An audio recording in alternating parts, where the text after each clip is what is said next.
Shalom, filha do Deus Altíssimo, princesa, menina dos olhos de Deus. Estamos aqui no devocional capítulo 35 do livro de 2 Crônicas. Estamos já quase finalizando esse livro, ó.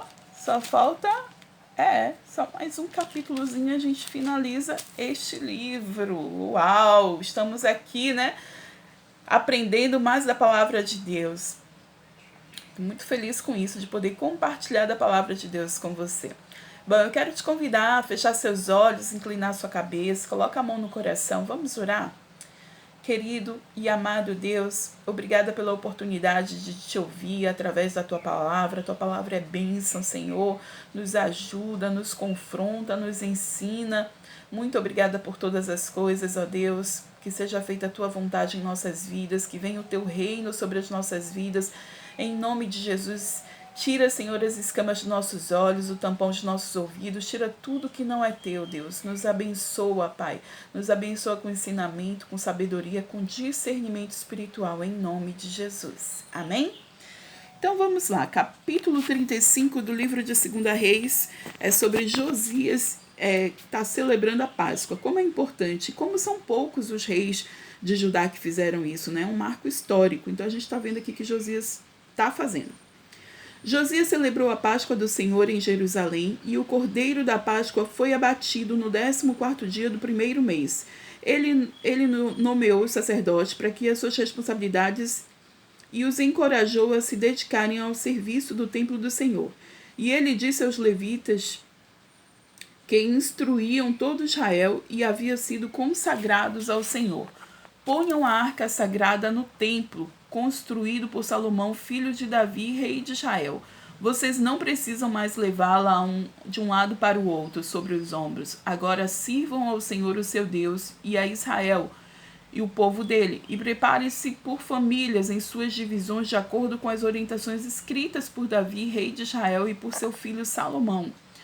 Fiquem no lugar santo com um grupo de levitas para cada subdivisão das famílias do povo. Abatam os cordeiros da Páscoa, consagrem-se e preparem-se os cordeiros para os seus irmãos israelitas, fazendo o que o Senhor ordenou por meio de Moisés. Josias deu a todo o povo que ali estava um total de 30.000 ovelhas e cabritos para ofertas da Páscoa. Além de 3.000 bois, tudo foi tirado dos bens pessoais do rei. Uau, imagina, olha a oferta dele, 30.000 ovelhas, cabritos. Uau, que oferta. Que oferta. E eu e você pensando naquela oferta de R$10. Misericórdia. Versículo 8. Seus oficiais também contribuíram voluntariamente para o povo, para os sacerdotes e para os levitas. E Uquias, Zacarias e Jeiel, os administradores do templo de Deus, deram aos sacerdotes 2.600 ovelhas e cabritos e 300 bois.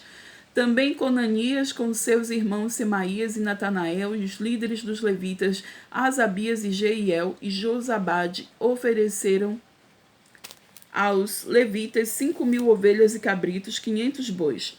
O serviço foi organizado e os sacerdotes assumiram seus lugares com os levitas em seus turnos, conforme o rei ordenara. Os cordeiros da Páscoa foram abatidos e os sacerdotes aspergiram o sangue que lhes foi entregue.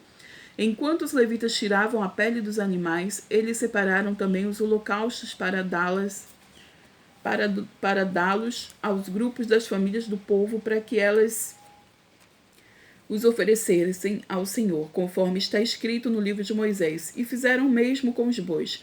Assaram os animais da Páscoa sobre o fogo, conforme prescrito, cozinharam as ofertas sagradas em potes, caldeirões e panelas, e serviram rapidamente todo o povo. Depois disso, os levitas prepararam a parte deles e a dos sacerdotes, pois estes, descendentes de Arão, ficaram sacrificando os holocaustos às porções de gordura até o anoitecer. E foi por isso que os levitas prepararam a parte deles e dos sacerdotes, descendentes de Arão. Você viu que tem que fazer churrasco na Páscoa? As pessoas insistem, né, em comer peixe, comer carne branca e tal, mas a lei de Moisés lá que Deus deu, aqui que Josias está falando, é assar o cordeiro, minha irmã, é assar o cabrito, é assar a ovelha, é comer churrasquinho, é isso. É a palavra de Deus. Vamos lá. Só que vem uma tradição depois, né, que não vem da palavra de Deus, que aí o povo pegou essa tradição. Mas fique tranquilo se um dia você comer carne na sexta-feira santa, viu? Você não está comendo Jesus, não. Você está simplesmente fazendo o que a Bíblia diz para você fazer. Os músicos descendentes de Asaf estavam nos locais prescritos por Davi e por Asaf. Emã e Jedutum, vidente do rei, os porteiros que os guardavam cada porta não precisaram deixar os seus postos, pois os seus colegas levitas prepararam as ofertas para eles. E assim, naquele dia, todo o serviço do Senhor foi executado para a celebração da Páscoa. É uma grande logística isso, viu? Grande processo, matar 30.000 ovelhas. E para a apresentação de holocaustos no altar do Senhor, conforme o rei Josias havia ordenado, os israelitas que estavam presentes celebraram a Páscoa naquele dia e durante 7 dias celebraram a festa dos pães sem fermento.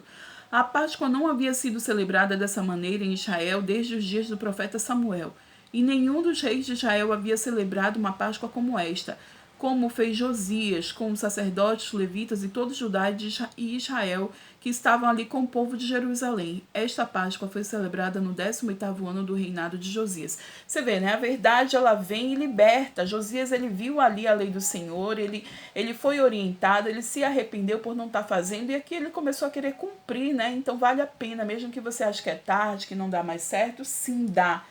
Deus, ele quer ver o nosso cumprimento, sim. Ele começa a instaurar a Páscoa do Senhor. E isso não tinha feito há muitos anos, desde Samuel. Samuel ungiu Davi. Então, imagina, muito tempo. Aqui a gente vai ver o final desse capítulo, que é a morte de Josias, que é algo que ele deu ouvidos a quem não deveria. Ele fez o que não deveria e morreu cedo por isso. Ele foi um dos reis mais tementes ao Senhor, só que ele teve uma morte muito prematura, porque ele se meteu numa guerra que não era dele. Ele se meteu em algo que não era dele. Então não meta o seu nariz onde você não é chamado, em nome de Jesus. Não compre guerra que não é sua. Isso pode te levar à destruição, e levou à destruição de Josias. Depois de tudo que Josias fez e depois de colocar em ordem o templo, Neco, rei do Egito, saiu para lutar em Carquemes, junto ao Eufrates, e Josias marchou para combatê-lo.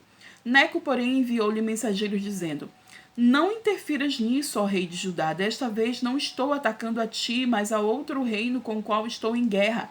Deus me disse que me apressasse, por isso para te opores a Deus, para de te opores a Deus, que está comigo. Caso contrário, ele te destruirá.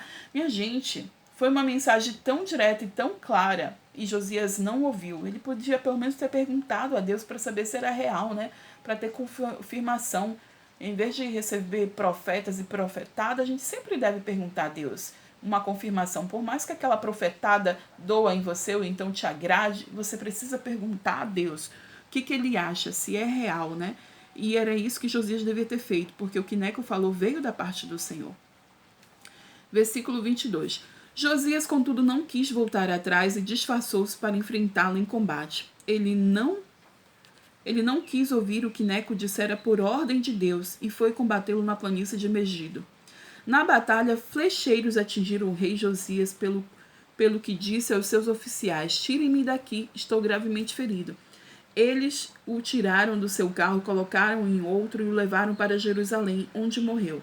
Ele foi sepultado nos túmulos dos seus antepassados e todos os moradores de Judá e de Jerusalém choraram por ele.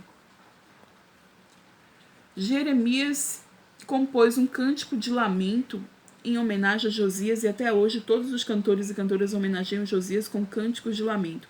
E estes se tornaram uma tradição em Israel e estão escritos nas coletâneas de lamentações.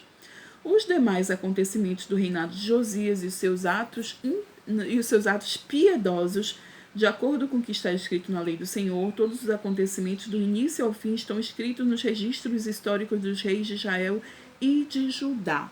Ele entrou numa guerra que não era dele. Irmã, não entre em guerra que não é sua, em nome de Jesus.